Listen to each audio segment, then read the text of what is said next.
This is Joey Spanjers of Teicor. He is an OG in our space, and I don't think that I knew actually how bright this guy is. I mean, he graduated business finance at Georgia Tech, I believe. Went out to Hollywood, did his whole thing there. Now he's worked with the biggest and brightest CPG and DTC brands in our space. OG from Hawk Media as well. We need Chief Strategy Officer of Partnerships and Teicor. Get in here, Joey. Get inside this show. There he is. Joey. What's going on? Joey. I'm very up close and personal. I'm borrowing someone's podcast studio. So well, that's what we want, brother. We want you in the raw, real and live and in living color, man. We appreciate you making the time and joining us today, brother. Yeah, of course, man. I'm happy to be here. Let me adjust this camera a little bit. You know, adjust. I'm a perfectionist, being from Hollywood, as they say. So. Well, okay, so break this down for me, Joey, because this is new for me. Of course, Colin McGuire, our good mutual friend, introduced us, and for those who don't know, I went to Joey's event. Joey and Nate Rosen put on an event this week, I guess it was, and Tuesday. Yeah, on Tuesday. There was over 100 people in the whole CPG world that were there. Wow. Founders. I met George, founder of Yellowbird.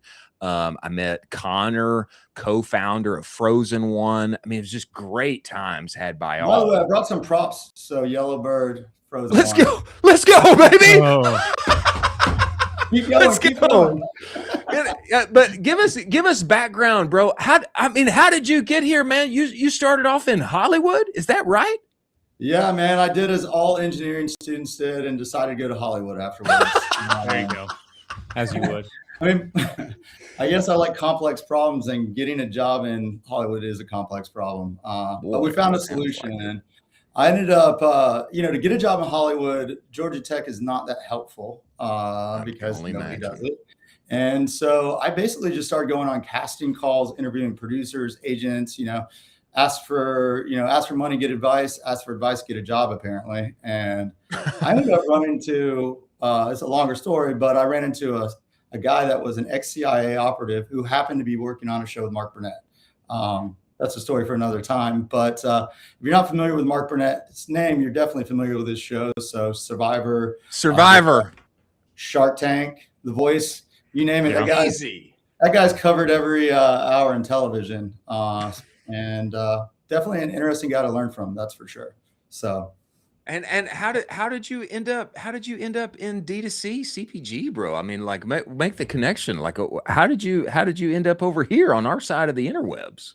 Well, I mean, if you can imagine, after making about 7 years of reality television, you have to reconnect with your soul. Okay.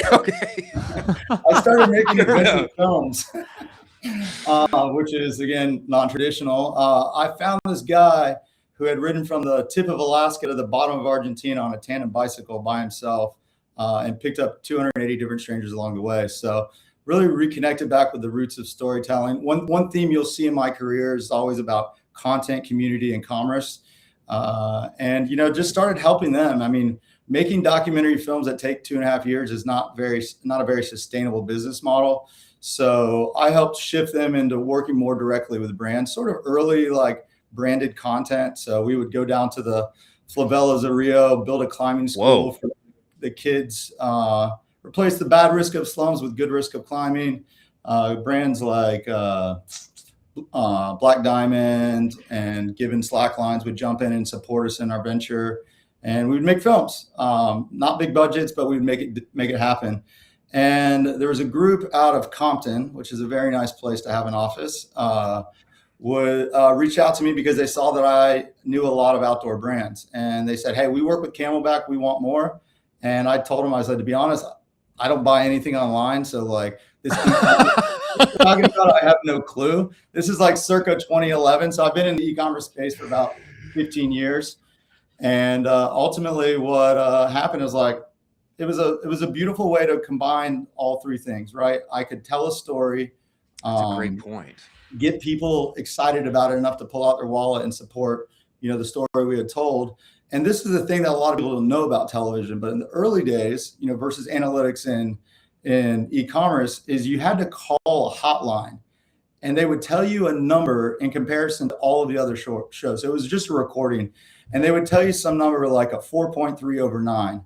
And then you would have to write all this down as a little Hollywood assistant. You're like, what am I doing? Like, hope I don't miss a number, because if you miss a number, you had to call back. It wasn't a lot of fun. But when I saw that, and at the time it was Google Analytics. Now this will date things. Some of the people probably don't even realize that this was the only strategy back in the days. Like, you would work with large brands. Like, we worked with Lululemon at the time, and we would do a rev share. We would do everything, right? One of the first brands this company I worked with was Von Dutch. I don't know if you remember the trucker hats. Yeah, Of course. Yeah, Of course. Ashton Kutcher, man, with the hat for sure. Yeah. So this group was hilarious. They were friends with the guy, and they said, "Hey, man, you need a website." So they figured out how to make a website. They figured out how to pack and ship orders. They figured out how to take photography. I mean, all this is very basic. And the marketing at that time was, you basically just ran branded keywords. So it's pretty easy to look like a hero when you're running branded keywords. That's right. You're a household name, but That's right. hey, it worked. And they grew them from 0 to 80 million at that time. And then I think Lululemon got a little wise and was like, you know what? I think we can do this in-house a little cheaper for what you guys are charging us, because it was a rev share at the time. So imagine, That's crazy. Oh my God. mid 2 figures on a rev share is not a thing. So these days, but yeah. And then that's what cut my teeth. And then, I met the guys, and this is a funny story. I met the guys at Pure Vita. My job was to figure out, how do I get these people on the phone? This has started when I started seeing Shopify. And I think it was Paul who had it, one of the founders of Pure Vita. They made the bracelets. Yeah, right. And his LinkedIn tagline was literally, "I sell bracelets, lots of them." And I was like, that is the funniest thing in the world. I got to talk to this guy. Like, what's this guy's story? And that's when I started seeing, these young emerging founders. We were talking to, Fortune 500 companies. And so I started seeing these kids come out of nowhere, San Diego, go on a surf trip, and they meet someone that makes bracelets. Next thing you know, they're handing bracelets out to their friends that are wearing bikinis, and, they're selling millions and millions of dollars of bracelets. And I was like, man. And they came in for a meeting. I remember it to this day, and they had their phones out, and their phones kept dinging. And I was like, we have a proprietary in-house platform. I saw ding, ding. I was like, I bet that's a Shopify app. And like that moment on, I was like, man, they're gonna wipe the floor with us. So I ended up going over to Hawk, and then that's where I really started getting into this. What is the modern era of direct to consumer? But worked with Barstool Sports, worked with Mo Vaughn, who used to play for the Red Sox. That was fun. Yeah, let's go, Mo Vaughn. Wow. deep cut for an 80s and 90s. Mo Vaughn. Deep cut. Yeah. I like that. Joey, could you talk to us a little bit about what you're doing now? What you're up to these days? Well, I'm glad you asked. If you know me in Austin, you will always see me in this hat. Yes, that's right. Forever. And because people have south of the border accents, like the cowboy over here, our company name is actually Teicor. Oh man, is it really? Oh, come on. Come on, it's all right. Well, that's why we go as the best bookkeeper ever. And Dang. There we go. So that's like a very entry level point in what we do. Really, we're a state-of-the-art accounting firm built by operators for operators. And the reason we focused on the bookkeeping piece is it's usually the most overlooked piece in the business. And it's actually the most critical, right? Because we all know the phrase, bad data in, bad data out. I would say a large majority of companies that I've talked to in the past 2.5 years don't even have a CPG or consumer goods focused accounting group. And brutal. As more and more brands are growing these days, like a brick and click strategy is becoming essential, right? Oh yeah. So it's relatively less complex to run a accounting group that focuses on DTC and Amazon, where it gets exponentially more complicated. But from a brand operator's perspective, seems like that shouldn't be that hard, is when you start going into retail. So you've got the combination, like you've got the brand under one shingle, and then you've got 2 separate business units. So different cash conversion cycles, cash flow strategies, capital needs, all that good stuff. So I don't know. We do a lot more than bookkeeping. You got to double click on this, because when Colin McGuire was with us at Commerce Roundtable, of course, Glimmer is, going to Jupiter. It's going nuclear. I think they're rolling out nationwide, target to target here very soon. And Colin told us, he's like, I want to I want to win the knife fight in the aisle so that I can take market share from the big boys and have a big boy exit. And then he talked about how retail, totally new ball game. Now for me, I've never been on that side. And so talking to him and talking to you and realizing like, yeah, actually there's a whole kind of different playbook on the marketing side, whole different playbook on the mechanics of accounting, finance, et cetera, how you work that. I mean, it does seem much more complex, maybe specifically for CPG brands that are heavy in retail. I mean, can you double click on, for those of us that like me, who they're just not aware, double click on this. Why is it so unique and different from, a DTC, Amazon heavy, type brand? Absolutely. I mean, that's a great question. Well, one thing, as you get to know me better, I have a lot of ways of making things very simple. So I'll tell you this. This is something to remember. There are more landmines than gold mines in retail. Listen, like, it's really exciting to see a brand get the attention of Target or a larger retailer. The reality is, though, you're dealing with a buyer, and that buyer has a P&L to report to. So if you think about, okay, what is a grocery store filled with? It large majority of those are the big boys, right? They've been working together for a long time. When you have a long extended relationship, you really like dialed in that. And that basically means a lot of lawyers have gone back and forth, making sure it's as tight and as predictable and things of that nature. So when we see brands get the attention of brands, we want to make sure that they're in a really good place to take on that opportunity. I mean, a lot of people view it as like, oh, this is my shot and this could change my life. Well, it could. I mean, it will, but it can go both ways, right? If you're not prepared, right, getting an order from a large retailer and being able to fulfill that, that increase in inventory is really significant. And, I think the simplest thing is, and again, I could talk about this for hours. The main difference is your cash conversion cycle, right? And if you don't know what a cash conversion cycle, that is definitely something that you should start looking into. Yes. Because listen, Shopify will pay you in 3 to 7 days, depending on, when a transaction happens. Now, if you back that up a little bit, say, okay, maybe it takes me 60 days to get from when I pay for my inventory till I get it. Maybe you get better terms. Maybe they give you net 30. I mean, all of these things are strategies that you can implement to help optimize for what is the most important thing in a business. And if you go to SBA.gov, don't trust me, but check there, where they'll say 85% of businesses go out of business because they can't manage cash properly. We're surrounded in D2C. That mindset in a lot of ways is revenue solves all problems. That's true until you run out of cash, and you can't play. Until you run out of cash, you can't pay for inventory. You can't pay your people. Things of that nature. So, yeah, I mean, it's like you want to make sure you're financially prepared. And there's so many things that go into it. So if you want to zoom out a little bit and say, okay, well, getting in Target is step 1 of 100, right? That's exciting. Now, what you have to do to increase velocity, it's not just about how many doors you're in. And if you look at, the guy who started this company, he's an OG, Waterloo. There we go, baby. Sweet Tea Leaf, Kavu Venture Partners. Now he's investing in great brands like Oats Overnight. I don't know if you met Brian. Seriously? Yeah. They just closed a very large round. And I think the thing is that, when going into retail, his whole strategy was like win in your backyard. Texas is a great place to be. That's why you see a very large ecosystem developing here. People will say, I think it's definitely top 2. I lived around the country for about 2.5 years trying to find where I wanted to, put my roots in this town. But you have to like really understand, like, a shelf space is just like optimizing a landing page. If you expand if Target's like, we love you so much, we want you everywhere.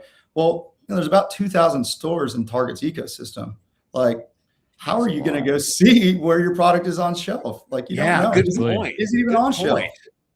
Wow. So, and calling it Glimmer, man, that guy, when he got the call, and he's doing something special there. They're like the #1 masstige brand in the space. So, very high quality product, very intelligent transition of a D2C to a retail. So he's making a smooth transition in the brick and click, but like it took a lot of focus, a lot of attention, a lot of delivering. And when you're delivering to a large retail customer like that, like, they are very important, but they're also not your only customer. You have a lot of new priorities in the business. So make sure you show up and you're professional and all that. That helps, but also make sure you can get velocity, because velocity is more important than doors. And that's a requirement in your agreements. It's like, they're going to show you like, hey, we need you to hit this velocity.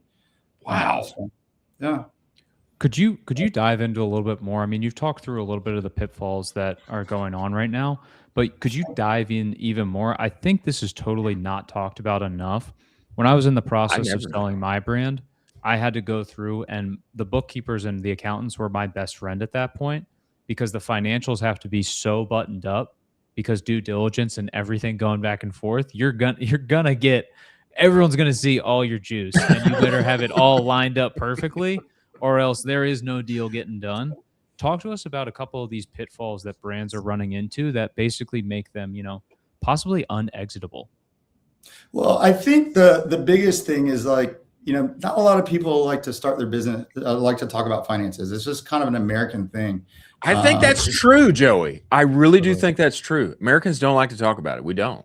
Yeah. And the other thing is that, man, it's a lot easier to focus on growth and a marketing agency or a new TikTok feature or things like that.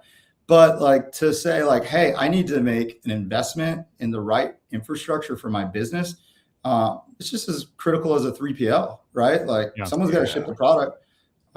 It's just like, it's not as talked about, is because I think it's just not most people's specialty. Like one of the questions I ask people when I talk to them for the first time, I'm like, okay, when you had this idea, where did you go first?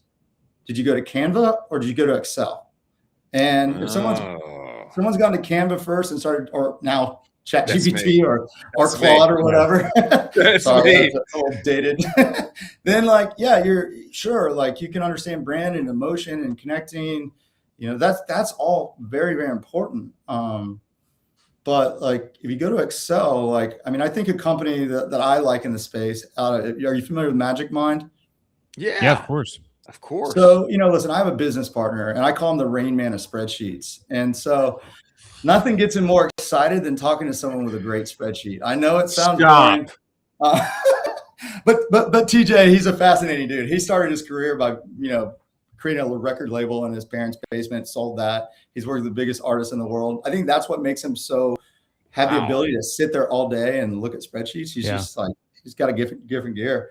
But when we talked to Will over at Magic Mind, we looked at their financials and like how they're looking at it, and it's awesome. I mean, like, you guys are doing a lot of the right things. Now, the way we would support someone like that is like, hey man, like at the end of the day, what is your genius zone? What is your highest contribution value to your business?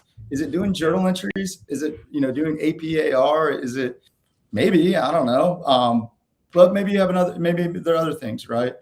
I think another group that I'm really excited about, these are Austin guys, and they're under a year old. The Frozen One guys. These guys they're I'm excited. I'm excited about them. And I got some insider information that people are even more excited than most people know to this date. So they just ship to Target everywhere. And these guys are, in their 20s, super nice people. We love people that are like, good people, but also we love people that understand value. And so when we started our conversation, like, hey, like, is this going to be a fit? They showed us like the efforts they made, and their efforts were good, man. It's what got them their seed funding. I think it's what's got the attention of a lot of other people in the space. But now they know, like, hey, man, we're best like out there building team. We're best out there, working on our marketing. We're making sure we're selling in Target. Like, we're gonna let you guys step in and support us, almost like a co-pilot, co-pilot to the team without hitting your cap table. Now, Joey, I just figured that you guys only worked with ginormo companies. That's what or like people who have already made it, they're already a darling, they're established. They're like a 12-figure business, but this is encouraging to me because I met Connor and Alan this week. It's Alan, right? Yeah. I met them this week. Incredible guys, great tasting product. And you could tell, I mean, like we asked him like, hey, what doors are you in? Where are you in? Brother, he started rattling them off. In the Midwest, we're here, here, here, here, here. In the Northeast, we're here, here, here, here. I mean, he had it all mapped out and memorized.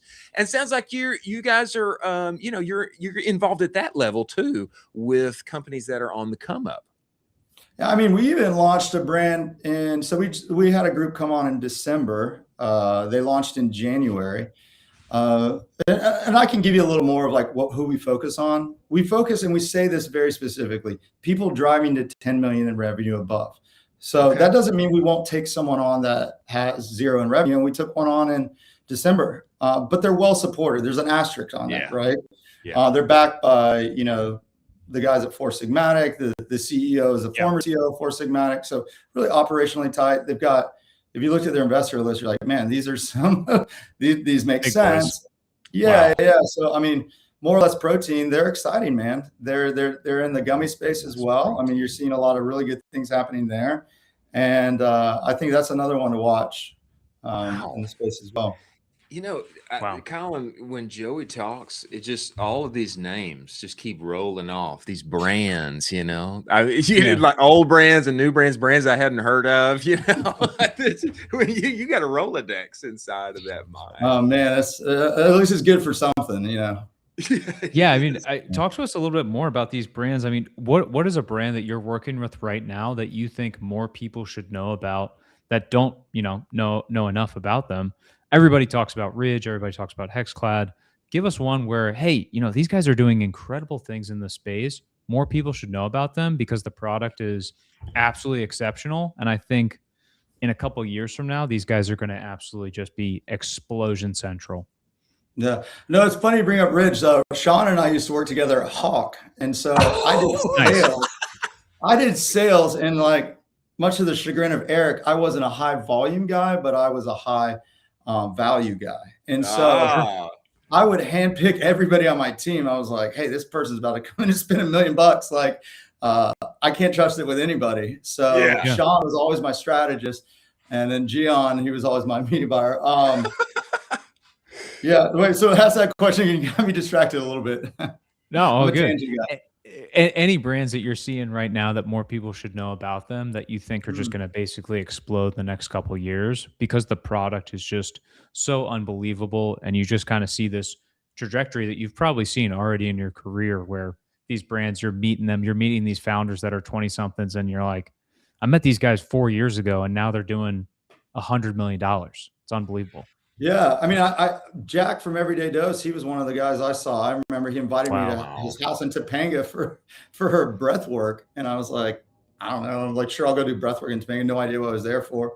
And he took me into his garage, and he's like, hey man, I want to show you something. And he showed me the first starter kit for Everyday Dose, and I was like, you're gonna murder, death, kill this. Like you are like, this is amazing. And like, Jack's another awesome guy. If I go down to smaller brands like this, one of the spaces that I love, I mean, I hang out in grocery stores. It's like literally walking to the grocery store is like walking through there with Rain Man. It's hilarious. I like to do my founder meetings with founders that I'm like, hey, let's go walk to the grocery store. Let's talk about your section. Like Damiano from Lupini, that's a cool one. It's protein pizza. It's starting to get a lot of traction. I don't know. Do you guys snack? Do you guys like chips and things like that? Oh man. How do you guys feel about seed oils? I'm down. Anti. Yeah, I'm anti. As much as possible. I do like the taste, but I try to stay away. Yeah. Okay. Well, I've got some good news for you. There's a group I'll show them to you. This is a new client. We're excited about them. Teddy's Tallow Chip. Teddy's Tallow. That's branding. Whoa.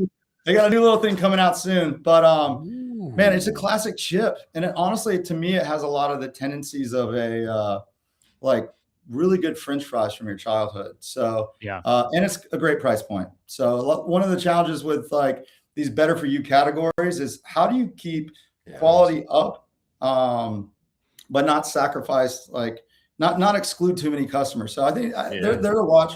They're going nationwide in TJ Maxx, which is interesting. It's like most people go Whole Foods. A lot of people I lived in Venice with are like Erewhon.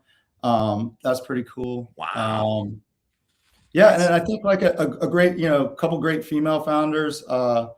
We work with Home Court, which is Courtney Cox's company. So she makes like soaps and candles and things like that. That'll keep your wives happy. And then another one, a new one. She's a friend. She's not a client. I'm excited for her. I've been, we're friends on Instagram. Is a company called Realm. It's like taking on Febreze.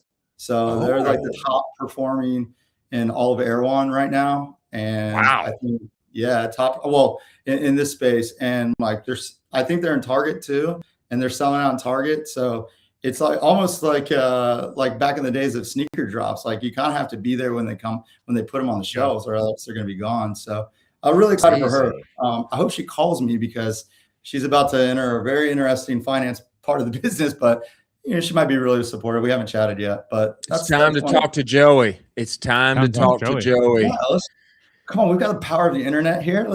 Exactly. Just a little public outcall here. Outcry. And Joey, let's just say, and I know there's people listening right now that they need to be talking to you, working with you. Man, where do they find you?